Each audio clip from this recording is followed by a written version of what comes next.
Jadi di sekitar aliran Sungai Citarum teh banyak ditemukan candi-candi. Candi-candinya. Cenah san. Wah, ningali dina YouTube ya. Di Citarum teh aya jalur rahasia. Jadi di dinya teh disebut itu namanya aya jalur spiritual purba gitu.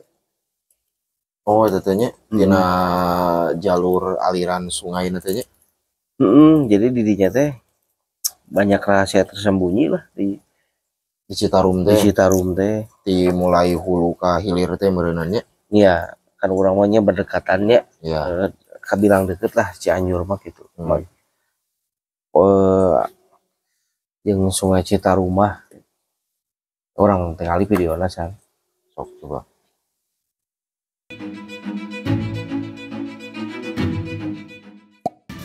Jalur spiritual Sungai Citarum adalah rangkaian tempat suci, situs purbakala dan titik pertapaan yang tersebar dari hulu hingga hilir Sungai Citarum. Sungai ini diyakini sebagai mandala suci dalam tradisi Sunda kuno, terutama sebagaimana digambarkan dalam interpretasi naskah Wangsakerta serta jejak lisan dan arkeologi lokal. Dalam naskah Wangsakerta dan berbagai tradisi lisan, Citarum disebut sebagai Cai Sukra, air suci, pembawa kesuburan dan pencerahan.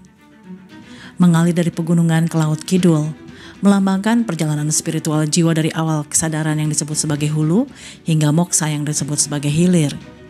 Jalur ini merupakan jalan para resi, penyucian tanah dan tempat pertemuan leluhur, merupakan urat nadi spiritual dari tanah Sunda. Sungai ini digunakan oleh para resi, pendeta dan raja suci sebagai jalur meditasi pada masa lalu.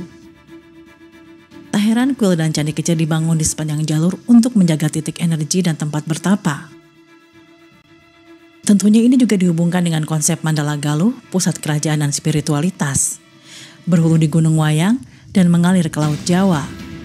Dalam banyak kepercayaan tradisional, aliran dari gunung atau tempat suci ke laut menuju alam gaib atau akhir perjalanan spiritual dianggap sebagai simbol perjalanan hidup dan spiritualitas manusia. Gunung juga melambangkan dunia atas atau kayangan, sungai adalah penghubung alam tengah, dan laut adalah dunia bawah atau akhirat.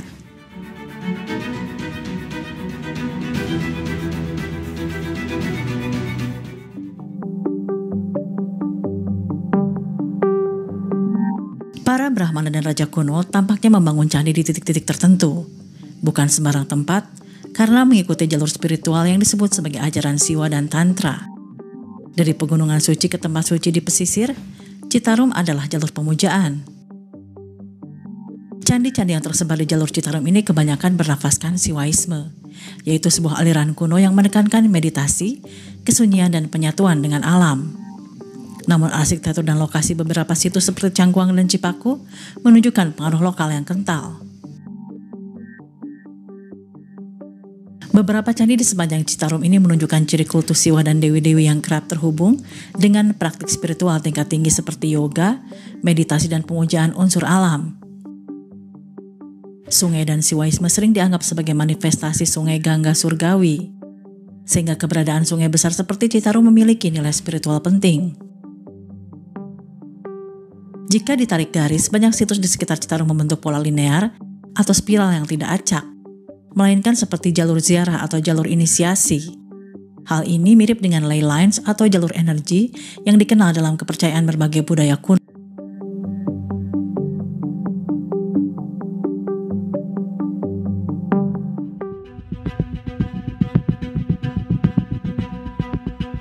Sementara dalam naskah Wangsakerta, lokasi penting dalam jalur perjalanan suci, pemerintahan dan pusat ilmu para resi di masa Tarumanegara, dan awal kerajaan Sunda merujuk pada istilah Bojong.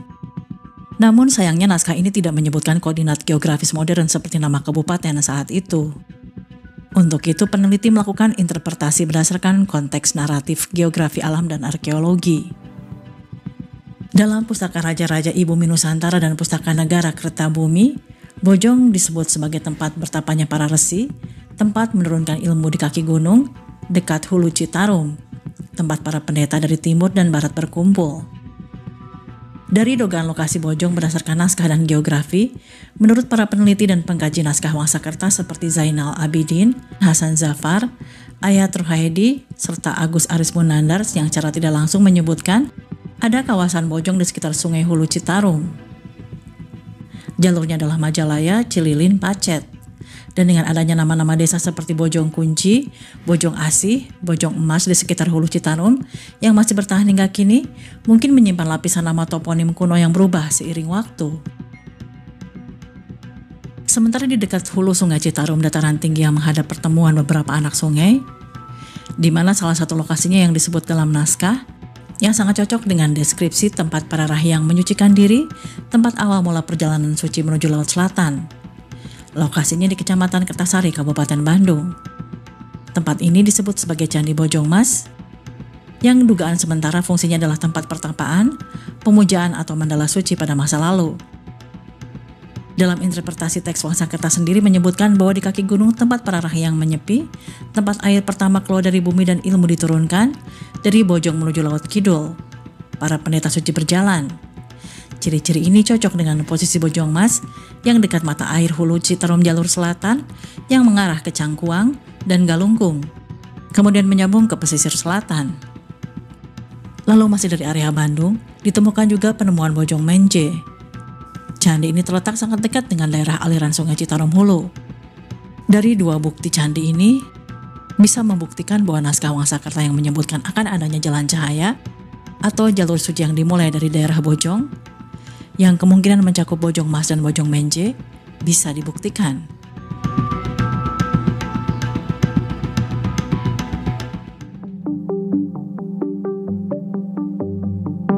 Tuh cenanya.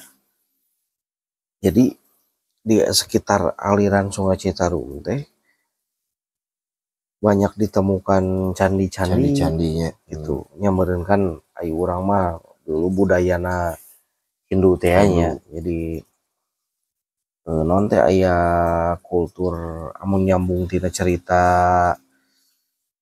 Salakanagara mah. Kerajaan Salakanagara kan kerajaan tertua lah. Dongeng nate kan dilanjutkeun teh ku orang India.